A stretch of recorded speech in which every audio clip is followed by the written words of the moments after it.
ఇలా చూస్తే agriculture sector మాత్రమే ఎక్కువ ఉంది సార్, మిగతా సెక్టర్స్ పరిస్థితి ఏంటి? వాటి నో వాట్ ఐఎమ్ సేయింగ్, నేను అందుకే మీతో మాట్లాడిన నా 10 పాయింట్లలో zero poverty, employment, population management, skill development, then water, then product perfection, logistics.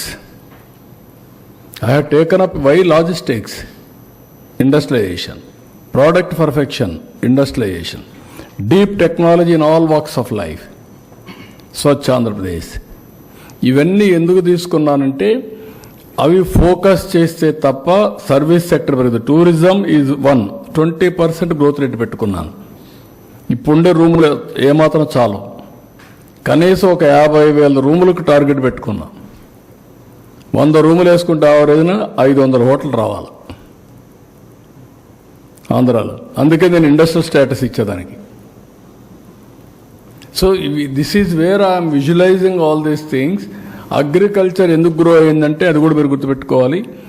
మనం ఎప్పుడైతే హార్టికల్చర్, అక్వాకల్చర్కి వెళ్ళామో, డైరీకి వెళ్ళామో, ఆ 3 పికప్ అయ్యాయి. అగ్రికల్చర్ స్టాగ్నేషన్ వచ్చింది, కొంత ప్రాబ్లమ్స్ ఉన్నాయి.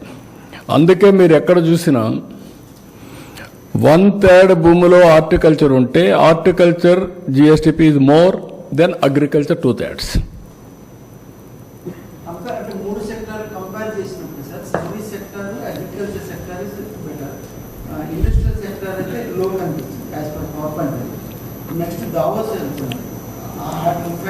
నో, మనం ఏంటంటే ఇక్కడ మనకు వచ్చినట్టు అన్ని చేయడం. అందుకనే గ్రీన్ హైడ్రోజన్ కింద 10 లక్షల కోట్లు స్టార్ట్ చేస్తున్నాం.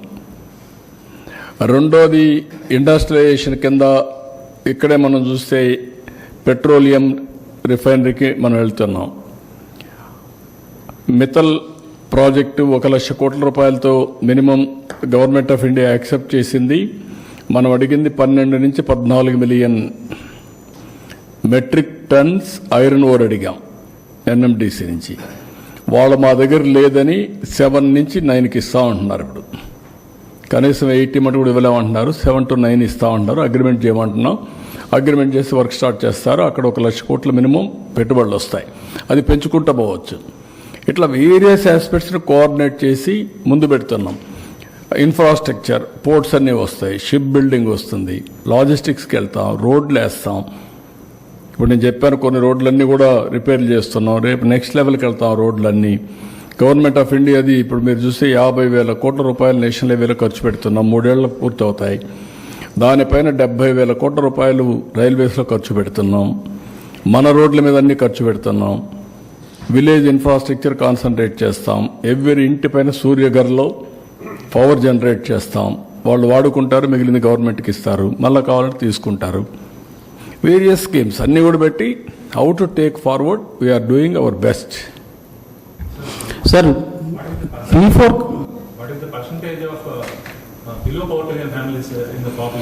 మన వాళ్ళ లెక్క ప్రకారం అంటే 2 ఉన్నాయి ఇక్కడ. రిలేటివ్లీ 12 లక్షల కుటుంబాలు బీపీఎల్ అని అన్నిటికంటే లోయెస్ట్ ఉండేదని. ఫస్ట్ 12 లక్షల ఫ్యామిలీస్ని ఐడెంటిఫై చేయమన్నాను. P4 పాలసీ మార్చి నుంచి స్టార్ట్ చేద్దామని, ఉగాదికి తెలుగు న్యూ ఇయర్ డేకి I want to start it. Adoption అవన్నీ చేసి అక్కడి నుంచి నేను టాప్ 15% ఆర్ 10%, లోయెస్ట్ 15-20% కంటిన్యూగా హ్యాండ్ హోల్డింగ్ చేయాలి. ఆర్థిక అసమానతలు తగ్గించుకుంటూ రావాలంటే కిందివాడి పైకి రావాలి. పైవాడిని కిందికి అయితే ఫలితం ఉండదు, దెబ్బతింటాం. అజేయం sky is the limit, let them grow. కింది వాడికి వాడు సంపాదించిన డబ్బులో వాడికి కూడా సోషల్ రెస్పాన్సిబిలిటీ కింద పెడుతున్నా. It is your responsibility. Society వల్ల పైకి వచ్చావు, pay back, give back. That is my concept. No, we are having some rough estimates. అందుకే 2 స్క్వేర్ మీల్ కూడా ఇవ్వలేని వాళ్ళ కోసమే ఇప్పుడు అన్నా క్యాంటీన్ పెట్టాం. 4,000 రూపాయలు ఇచ్చాం, 6,000 రూపాయలు ఇస్తున్నాం. ఇంట్లో ఒకరికి 60 లక్షల మంది అంటే మీరు చెప్పిన వాళ్ళందరూ దాంట్లో వచ్చేసారు. మినిమం సపోర్టింగ్ స్కీమ్స్ అన్నీ ఇస్తున్నాం, అందరికీ ఇస్తున్నాం. దాన్ని ఇప్పుడు నేనేం పెట్టుకున్నాను, ఫస్ట్ ఫేజ్ 1 ప్రతి ఇంటికి ఇల్లు ఉండాలా, ఇంటి జాగా ఉండాలా. టాయిలెట్ ఉండాలా, గ్యాస్ ఇవ్వాలా, 3 సిలిండర్లు ఉచితంగా ఇస్తాం. గ్యాస్ కూడా pipeline gas PNG is better than LPG. నేను పిఎన్జి పోతున్నా ఇప్పుడు. పిఎన్జి 3 గ్యాస్ ఎంత వస్తే అంత డబ్బులు వాళ్ళకే ఇస్తా, 15-20% తగ్గుతుంది. పైప్ లైన్లో ఎప్పుడు కావాలంటే అప్పుడు వాడుకుంటాడు పిఎన్జి అయితే. ఇంకా గ్యాస్కు బుక్ చేసుకునే పని లేదు, కరెంట్ మార్గం వాడుకుంటాడు. తర్వాత మీకు అక్కడికి వచ్చినప్పుడు పవర్ ఇస్తా, tap water, every home tap water ఇస్తాం. ఇప్పుడు దీంతో మీకు ఏమైంది, ఆల్మోస్ట్ ఆల్ ఎవ్రీథింగ్ ఒక వ్యక్తికి కావాల్సిన అవసరాలన్నీ ప్రొవైడ్ చేస్తాం. ఆ village habitation, beautiful cement road, drainage, street lights, waste నుంచి ఏదైతే గార్బేజ్ చేయడం కోసం చెత్త కలెక్షన్ ఇంట్లో నుంచి దాన్ని గార్బేజ్ని తీసుకుపోయి కాంపోస్ట్ చేయడం, మళ్ళా పొలాలకు ఉపయోగించడం, ప్రతి ఒక్క ఊరిని పరిశుభ్రమైన village. Then natural farming. Natural ఫార్మింగ్లో పండిన పంట నీ ఆరోగ్యానికి చాలా భరోసా.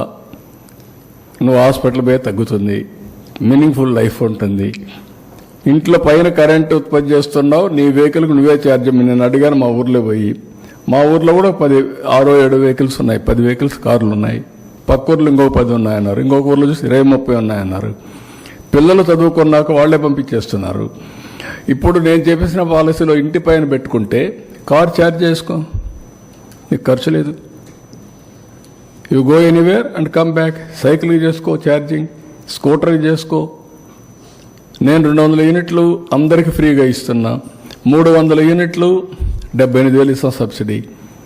మిగిలింది నువ్వు బారో చేసుకుని నువ్వే పే చేసుకో, కరెంట్ ఛార్జీలు కట్టే పని లేదు. లేదు నేనే ఇస్తా, తిరిగి కరెంట్ మాకి ఆ మిగిలిన కరెంట్ ఛార్జీలు కట్టే పరిస్థితి ఉండదు. ఆ డబ్బులు తీరే వరకు అడ్జస్ట్ చేసుకుంటాం, తర్వాత మీకే ఇస్తాం asset. Then you can generate power for monetization. డబ్బుల కోసం నువ్వు అమ్ముకోవచ్చు. సర్ప్లస్ పవర్ని ₹2.5 మేము ఇస్తాం ఇప్పుడు కొని. So I'm providing opportunities. ఇవన్నీ ఆపర్చునిటీస్ అందిపుచ్చుకునే బాధ్యత ఎవరిది? స్టేక్ హోల్డర్స్ది, ప్రజలది. వాళ్ళని మోటివేట్ చేసే బాధ్యత ఎమ్మెల్యేలది, ఎంపీలది, మీడియాది. మీరేంటంటే నెగిటివ్ వార్తలు రాయడమే మీకు అలవాటు అయిపోయింది. పాజిటివ్ వార్త అంటే దానికి మసాలా లేదు, ఎవడు చూడడు, టేకర్స్ లేరు. సిబిఎన్ని ఏదో తిడితే సీఎం అని తిట్టాడు గొప్పోడు అని మీరు పెద్ద వార్త దానికి. That is the problem.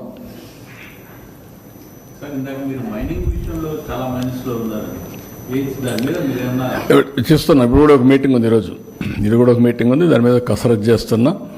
Last year ఇంకా మొత్తం అస్తవ్యస్తం చేశారు, అవన్నీ కూడా కసరత్తు చేసి విల్ స్టిమ్లైన్.